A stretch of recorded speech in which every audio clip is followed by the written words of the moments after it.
Olá, bom dia. Que a graça do nosso Deus Todo-Poderoso esteja com todos vocês nesta manhã de terça-feira. Estamos começando aqui mais uma mensagem bíblica, mais uma mensagem de Deus para o seu coração. Você que está chegando aí, que tem condição de acompanhar, amém. Nós estamos aguardando aqui mais pessoas chegarem. Toda terça-feira, às 8 da manhã, a gente tem uma mensagem bíblica aqui no canal Quem Tem Sede Vem. Tá? E para mim é uma honra poder participar, para mim é uma honra poder levar até vocês esta mensagem que Deus coloca no meu coração. Lembrando que aos sábados, às 7h30 da noite, nós temos culto de jovens na comunidade Cristo Vive Mananciais, em Campinas, e é uma mensagem que eu sempre levo para os jovens, e depois na terça-feira eu trago a mesma mensagem aqui para vocês. Então, que para quem acompanha de sábado, né, ou quem vai presencialmente lá na igreja, ou quem acompanha pela fanpage, pelo Quem Tem Sede Venha, talvez possa ser uma mensagem repetida, mas Deus sempre tem algo novo para nós. Sempre tem algo que às vezes a gente perde na hora que fala e depois Deus renova a palavra, né? Então, e a palavra do Senhor é assim, ela sempre nos traz aí uma esperança, um renovo. Tá? Então que Deus possa abençoar todos vocês. Tá? Vamos começar aqui já agradecendo todo o pessoal que está comigo aí. Tá? O Silvio Talarico, o Carlos, que estava comigo lá na igreja, né? O Sérgio Carrara, meu irmão, a Sônia, a Luísa, a Rosângela, que também estava lá com a gente, a Sônia estava lá também. Que Deus abençoe a todos vocês, tá? E bom dia a todos. Olha, a mensagem que eu separei está lá no Evangelho de Marcos, no capítulo 10, e a palavra diz assim: iam no caminho subindo para Jerusalém, e Jesus ia diante deles. E eles maravilhavam-se e o seguiam-no atemorizados. E, tornando a tomar consigo os 12, começou a dizer as coisas que deveriam sobrevir, dizendo: eis que nós subimos a Jerusalém, e o Filho do Homem será entregue aos príncipes dos sacerdotes e aos escribas, e o condenarão à morte, e o entregarão aos gentios. E escarnecerão, açoitarão, cumprirão nele e o matarão, cuspirão nele e o matarão, mas ao terceiro dia ressuscitará. Aproximando-se dele Tiago e João, filhos de Zebedeu, dizendo: mestre, queremos que nos faça o que pedirmos. E ele lhes disse: que quereis que vos faça? E eles lhe disseram: concede-nos que na tua glória nos assentemos, um à tua direita e o outro à tua esquerda. Mas Jesus lhes disse: não sabeis o que pedis, pois podeis vós beber do cálice que eu bebo e ser batizados com o batismo com que eu sou batizado? E eles lhe disseram: podemos. Jesus, porém, disse-lhes: em verdade, vós beberei o cálice que eu beber e sereis batizados com o batismo com que eu sou batizado. Mas o assentar à minha direita ou à minha esquerda não pertence a mim concedê-lo, mas isso é para aquele a quem está reservado. E os 10, tendo ouvido isso, começaram a indignar-se contra Tiago e João. Mas Jesus, chamando-os a si, disse-lhes: sabeis que os que julgam ser príncipes das gentes delas se assenhoreiam, e os seus grandes usam de autoridade sobre elas? Mas entre vós não será assim. Antes, qualquer que entre vós quiser ser grande, será o vosso serviçal. E qualquer que dentre vós quiser ser o primeiro, será servo de todos. Porque o Filho do Homem também não veio para ser servido, mas para servir e dar a sua vida em resgate de muitos.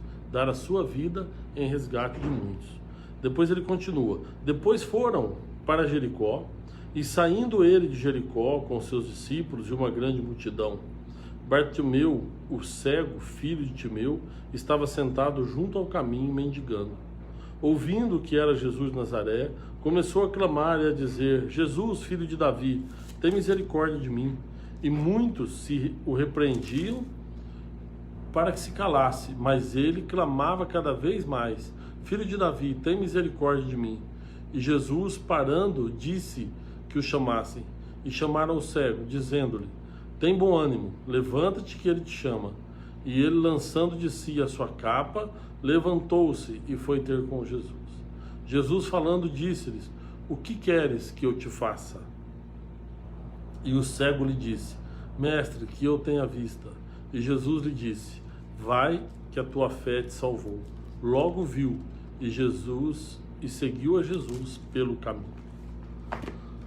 Bom, meus amados, aqui contextualizando, né? Jesus, ele está então indo para Jerusalém, e ele sabe que chegando lá em Jerusalém ele vai ter problemas. É quando ele vai passar por um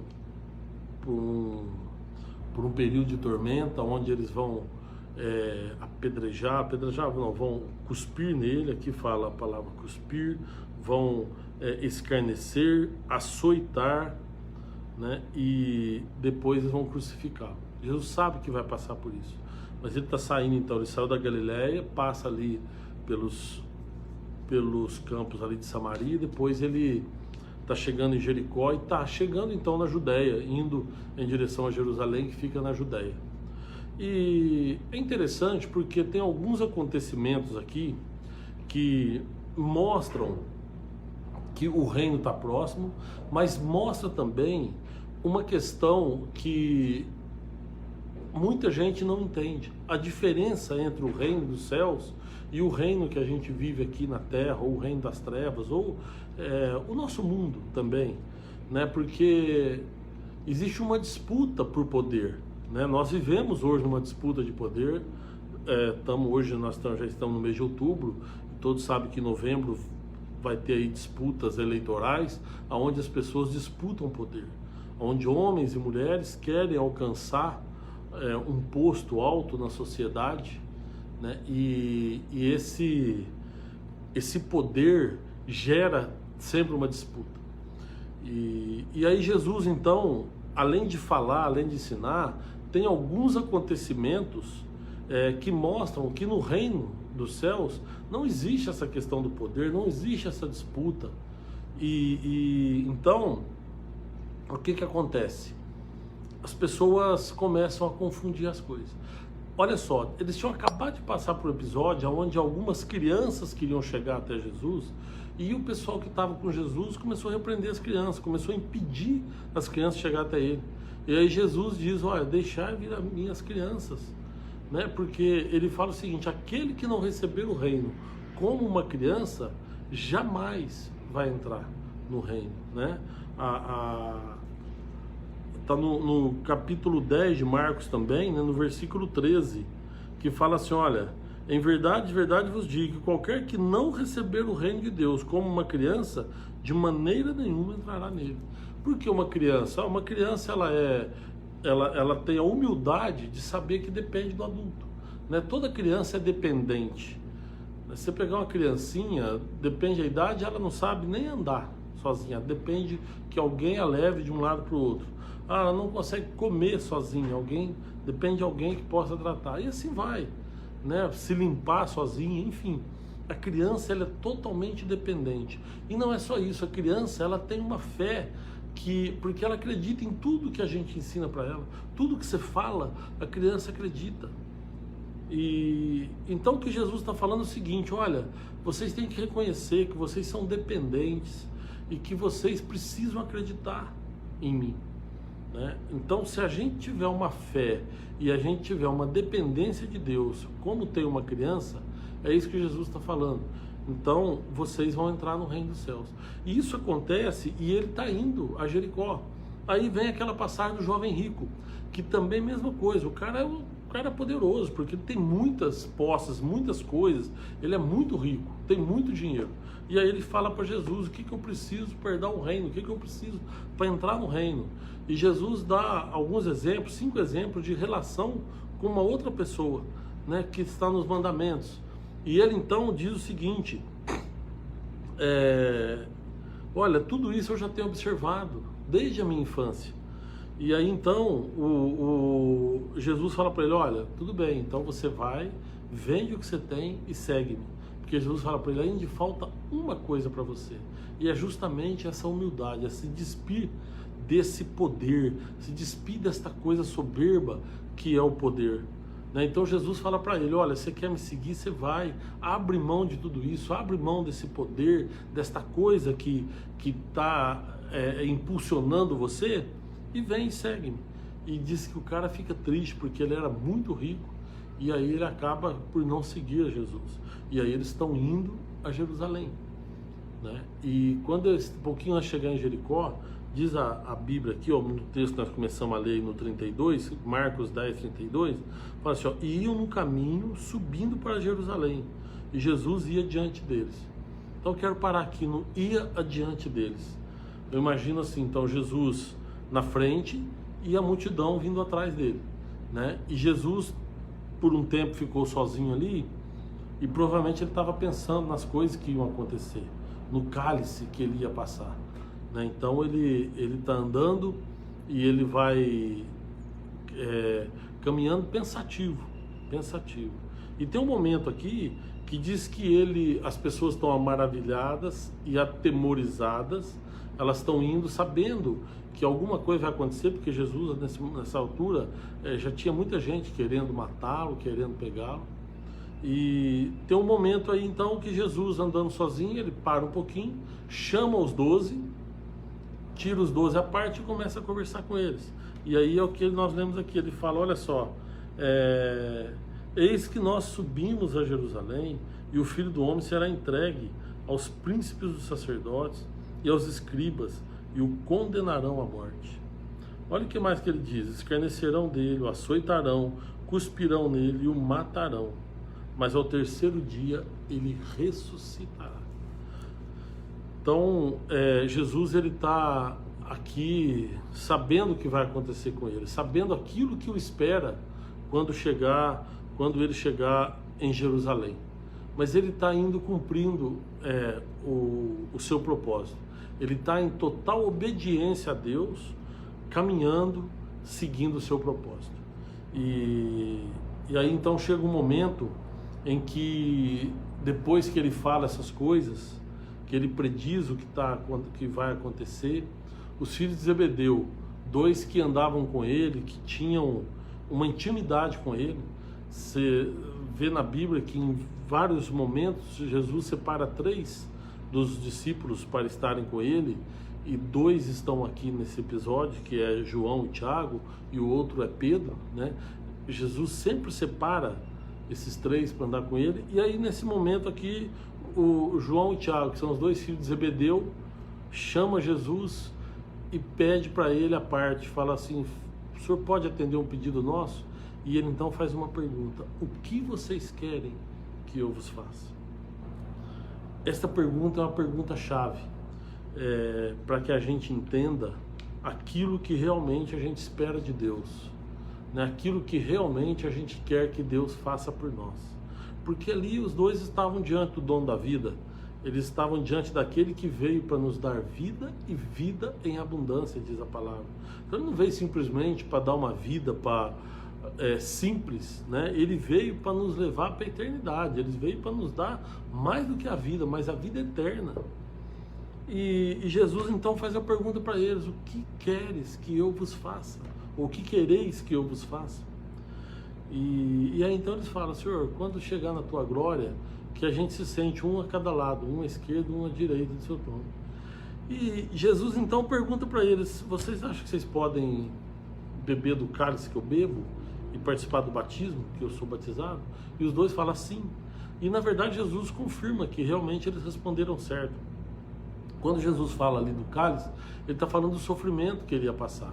Tanto que quando ele está lá no Getsemane, ele fala para Deus, Pai, se possível, passe de mim esse cálice, mas que seja feita a tua vontade e não a minha.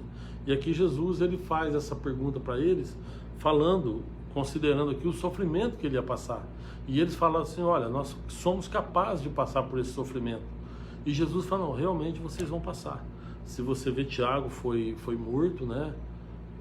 acho que foi Herodes até que mandou matar, teve um rei que mandou matar Tiago, e João, apesar da morte natural, mas ele também passou por muito sofrimento, ficou preso lá na ilha de Patmos, né?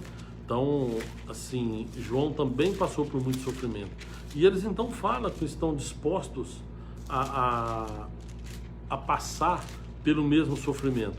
E realmente os apóstolos, né, os discípulos que depois tornaram apóstolos, eles realmente sofreram muito, né? E aí o que aconteceu ali foi o seguinte: os outros 10 que estavam ali, eles acabaram que eles se revoltaram, porque, pô, como que ele vem puxar o nosso tapete? E vocês veem que essa briga não era uma coisa assim, foi Herodes mesmo, eu estou procurando, quem mandou matar Tiago, está lá em Atos capítulo 12, foi o rei Herodes. Então, os outros então se revoltam, os outros ficam ali revoltados com ele e com os dois pelo pedido que eles fizeram. Se você for um pouquinho adiante, você vai ver que lá em Lucas, por exemplo, no capítulo 22, quando eles participam da última ceia, né, da última Páscoa, da Santa Ceia, logo depois eles também têm uma divergência muito grande, eles têm uma discussão ali para ver quem que queria ser o primeiro, quem que seria o maior no reino, né? Então eles sempre estavam disputando para ver quem é o maior. Então isso mostra que eles não entendiam o que realmente era o reino, porque aí Jesus fala para eles: olha, aqui na terra é assim, vocês têm senhores, as pessoas tomam posse e as senhoriam, né, das suas pessoas, dos seus súditos, e, enfim, se assenhoreiam, né? Ele fala que, olha,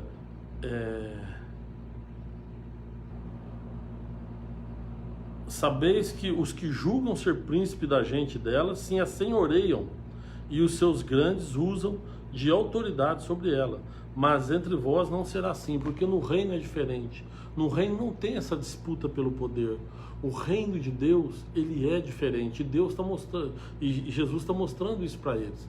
Mas aí o que acontece interessante é que na sequência aí eles passam por Jericó, tem até aquela passagem lá de Zaqueu, que ele sobe no sicômoro, né?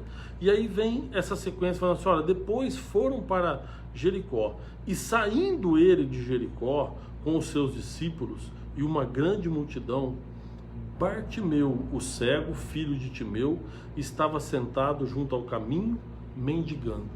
Aí mais uma palavra-chave aqui: mendigando. Aquele cego estava mendigando na saída de Jericó, quando passa então Jesus. Ele estava ali, se ele estava mendigando, ele estava pedindo esmola, ele estava pedindo o que as pessoas pudessem ajudar. Uns provavelmente deviam dar um alimento, outros deviam levar uma roupa velha, e outros deviam dar uns trocados, algumas moedas. Mas o que diz aqui a Bíblia é que ele estava mendigando, né? Até que, olha só a sequência: e ouvindo que era Jesus de Nazaré, ou seja, alguém falou para ele: quem está passando aí, ele deve ter ouvido aquele barulho, aquela multidão, porque Jesus estava sendo seguido pela multidão. E quando ele ouve aquele barulho, alguém deve ter dito para ele: é Jesus de Nazaré. Mas aquele cego, ele na verdade tem uma visão espiritual, porque quando alguém fala para ele que é Jesus de Nazaré, ele já tem a visão de que é Jesus, aquele que pode realmente salvá-lo, aquele que pode operar um milagre na vida dele. Porque na sequência do texto fala assim, olha: e ouvindo que era Jesus de Nazaré, começou a clamar e a dizer: Jesus, filho de Davi. Então ele já colocou Jesus como filho de Davi, como aquele que era a promessa que viria para assumir o trono de Davi e que o trono não teria fim. Então, aquele cego começa a gritar, começa a clamar por Jesus, e o que ele pede? Misericórdia.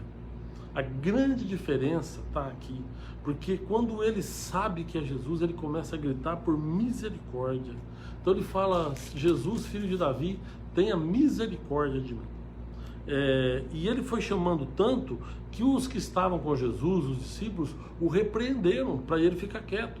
Mais uma vez os que estão com Cristo repreende alguém que está clamando por ele. Há pouco tempo atrás tinha sido as crianças que estavam querendo ver Jesus, e eles vão e repreendem as crianças, e aí Jesus pede para que deixem as crianças ir até ele, né? E agora, na sequência, tem alguém clamando por misericórdia, clamando por ser atendido por Jesus, clamando por ser tocado por Jesus, e os discípulos tentam impedir. Eu vou voltar nesse assunto aqui com vocês já já. E aí a sequência do texto é que Jesus, parando, manda chamá-lo. E aí Jesus faz de novo aquela pergunta chave que nós vimos antes: o que queres que eu te faça? Né? E aí então aquele cego poderia ter pedido uma moeda, ele estava mendigando. Todo mundo sabe, o texto está falando aqui, ele mendigava. Ele poderia falar assim: dá um trocado, ou sei lá, comida, eu quero alguma coisa. Mas não, ali ele sabe que ele está diante de alguém que pode fazer a diferença. Ele sabe que ele está diante de alguém que não tem apenas um trocado para dar para ele, que não tem apenas moeda, mas pode dar muito mais. E ele reconhece isso, ou seja, ele tem a fé e ele acredita em Jesus, e aí ele pede: eu quero enxergar. E Jesus então fala para ele: a tua fé te salvou. E o que acontece é isso, é que quando a gente passa a enxergar, a gente recebe a salvação. Então aquele cego, ele não recuperou somente a visão física, mas ele recuperou, ele teve uma visão espiritual que deu a ele a fé necessária para acreditar em Jesus, e com isso ele recebeu a salvação. Então quando ele pede para Jesus vista, ele sabe que Jesus pode realmente operar um milagre na vida dele. E a fé que ele teve naquele momento o levou à salvação. Então eu queria falar com vocês aqui sobre duas perspectivas. Primeira perspectiva daquele que precisa de Jesus, daquele que clama, né? E Jesus fala: o que queres que eu te faça? Né? Eu não sei qual que é a sua necessidade hoje, né? Tanta gente aí que está nos assistindo, tanta gente que está ao vivo, né? Alguns que já passaram por aqui, outros que ainda estão aí ao vivo. Eu não sei o que realmente é a sua necessidade, mas você pode colocá-la diante de Deus, porque Deus, ele é poderoso e misericordioso para atender o seu pedido. A questão é o que você vai pedir, porque Deus é o Deus do sobrenatural. Deus, ele está ali para nos dar vida eterna. Jesus veio para nos trazer vida e vida em abundância. Então, quando você chega diante de Jesus e vai clamar a Ele, você vai clamar pelo quê? Você vai clamar para que Ele faça o quê por você? É isso que nós precisamos entender, é saber aquilo que nós vamos pedir para Deus. Né? Os filhos de Zebedeu ali, que estavam acostumados a andar com Jesus, eles viram Jesus operar milagres, eles viram muitas coisas ali que Jesus fez. Mas na hora que eles pediram, eles não souberam pedir. E eles pediram o quê? Poder. Poder no reino. Não é isso. Eles não entenderam a mensagem do reino. Porque o reino de Deus, ele por si só, ele já é o poder de nos levar para lá. Mas quando chegarmos lá, não tem essa disputa, não tem o maior ou menor. Nós todos chegaremos lá como servos do Senhor, mas como salvos também para a vida eterna. E aí então eles não tinham entendido isso. E muita gente hoje não entende. Fica uma disputa de poder dentro das igrejas, igrejas contra igrejas. As pessoas, os cristãos, têm uma disputa, porque a minha igreja é mais importante que a sua, porque a minha fala mais da Bíblia do que a sua, não sei, a minha fala a verdade, a tua não fala. E essa disputa por poder mostra que o cristão, ele ainda não entendeu a mensagem que Cristo deixou.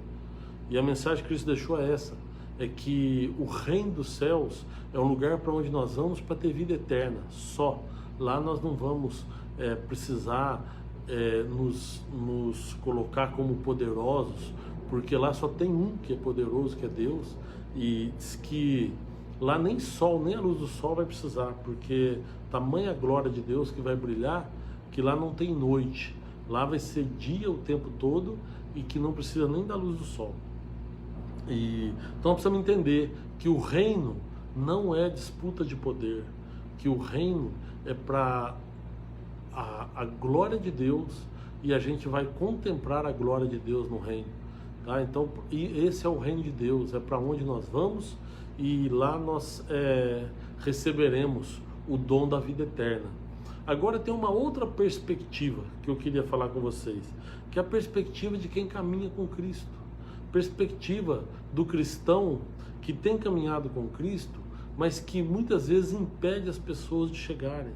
Tem muita gente clamando por socorro, tem muita gente clamando por ajuda, e o Espírito Santo de Deus, ele está aí, ele está passando, e muita gente clamando, mas as pessoas que estão ao redor da cruz, ao redor de Jesus, né? Ou seja, o cristão, aquele que anda com Cristo, muitas vezes impede que essas pessoas cheguem até Ele.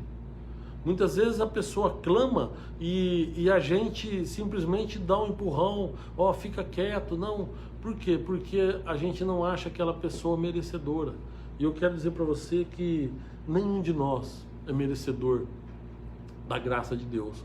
Por isso ela é graça, porque ela foi nos concedida gratuitamente, né? O que é graça? A graça é isso, é algo que você recebe sem merecimento. Então a graça de Deus nos alcançou, e nós não podemos impedir que a graça de Deus chegue aos nossos irmãos necessitados, e que muitas vezes a gente faz isso com o nosso testemunho, por exemplo. Tem cristão que dá tão mau testemunho que alguém olha para ele e fala, olha, não vou chegar a Cristo, porque não vê transformação nenhuma, não vê nenhum fruto bom naquela pessoa. Então nós precisamos, se a gente quer usar o termo cristão, se a gente quer falar que nós somos seguidores do caminho, seguidores de Jesus, nós precisamos estar de ouvidos abertos, estar atentos àqueles que estão clamando por misericórdia, clamando por socorro, porque esses nós precisamos ir até eles, buscá-los e levar até Cristo, né? Você precisa chegar para o teu irmão e falar assim, calma, ele te ouviu e ele quer falar com você, assim como eles falaram aqui, né? Então fica essa mensagem para você. Se você precisa de Jesus, clame a Ele, mas peça aquilo que realmente é condescendente, aquilo que realmente faz parte do dom divino de poder te conceder, que é a vida eterna. Tá? Você está na frente de Jesus, não adianta você pedir, eu quero uma casa, eu quero um carro. Não faça isso, não peça bens materiais, não peça prazer, não peça poder. Se você está diante de Deus, peça aquilo que mais precioso Ele tem para te dar, que é a vida eterna. Então peça para Ele escrever teu nome no livro da vida do Cordeiro, e aí sim Ele operará milagre, Ele vai fazer com prazer, Ele vai te atender com prazer. Então essa é uma perspectiva. Se você necessita, se você quer ter um encontro com Deus, clame a Ele está passando por aí, clame, mas peça aquilo que realmente importa, peça aquilo que é certo. E depois, se você já anda com Jesus e sabe que tem alguém clamando, não impeça essa pessoa de chegar até Jesus. Pelo contrário, chegue até essa pessoa e diga a ela, olha, Ele te ouviu e Ele quer te ver. Tá? Porque é isso, o Espírito Santo nos ouve. O Espírito Santo nos ouve. E a gente sabe que Deus, Ele falou com o mundo, Ele pessoalmente falou na época dos patriarcas, e aí depois Ele falou através dos profetas, depois Ele falou através de Jesus Cristo, ou seja, a sua própria, o próprio verbo, a própria palavra de Deus se fez carne e habitou entre nós, e hoje Deus habita novamente entre nós através do Espírito Santo. Ele habita em nós através do Espírito Santo. Então nós precisamos ensinar isso àqueles que precisam de ajuda, tá bom? Então que Deus possa abençoar a cada um de vocês, dar graça, e que Ele possa ter misericórdia de nós, amém? Gostaria de orar com você. Quero agradecer todo mundo que está com a gente aí. Eu vi aqui que tem alguém pedindo oração aqui, ó, o Rogério pediu oração para a filha dele, para a Cláudia. Ô Rogério, a gente já tem orado, viu? Ela está aqui nas minhas orações diárias, mas vamos orar, tá bom? Que Deus possa abençoar. Nossa, é muita gente hoje, tá? Um grande abraço, obrigado. Nós vamos orar, mas eu já queria deixar aqui um abraço para o Silvio César Talarico, para o Carlos, para o Sérgio Luiz Carrara, para a Sônia, para a Luísa, para a Rô, para a Vanusa, para a Helena, para a Rosângela, para a Renata Xavier, que Deus te abençoe. Quem mais? Para o Gilmar, para o José Dalvenir, a Renata que mandou aqui um bom dia, a Maria José, o Edinaldo, Alisson, Jaqueline, Ana Cristina, a doutora Márcia, que Deus abençoe, o Leandro, Luiz Carlos, Félix, Yolanda. Na pessoa da Yolanda, eu quero cumprimentar todo o pessoal que trabalha comigo. Tem a Yolanda, que a Maria, que Deus possa abençoá-la, né? Aí tem a Margarete, o Luiz, o Rogério, o Darley, né? A Sônia, a Jo, a Licélia, enfim, todos vocês, a Lu, que trabalha também até, todos vocês, que Deus possa abençoá-los, tá? E José Pereira, a Franz, a Fátima, Rizomiro, Stephanie, Wellington, nossa, muita gente, o Fabrini, que Deus te abençoe, Fabrini, o Cezinha também, que Deus abençoe, deixa eu ver quem mais, Nete, Leandro, Valdenê, Vanderlei, Valdezinho, Alcinda, Claudeir, Misael, Eneane, enfim, nossa, gente, desculpa, é muita gente, que Deus possa abençoar, o pastor Wagner, que Deus abençoe, pastor lá da nossa comunidade, nosso pastor presidente, o anjo da igreja, Cristo Vive Mananciais, Antônio, enfim, todos vocês aí, que Deus possa abençoá-los, tá? Vamos orar? Senhor, nós te agradecemos, Pai, pela oportunidade de estar com o Senhor, pela oportunidade de aprender sobre o Senhor. Eu quero apresentar, Senhor, diante de Ti, a vida destas pessoas que estão nos assistindo, em especial a vida da Cláudia, Pai. O Senhor abençoa de forma sobrenatural. Senhor, eu quero apresentar todas as famílias representadas. Que o Senhor possa visitar os lares, ó Deus, colocar os Teus anjos ao redor desses lares e protegê-los, Deus. Senhor, que a Tua graça e a Tua misericórdia esteja em cada um deles, sobre cada um deles, Pai. Pai, eu te apresento como igreja do Senhor, Deus. Então, Pai, nos conceda a salvação. Nós clamamos, ó Deus, por vida eterna e por salvação. E nos oriente sempre, Pai, assim como o Senhor tem feito.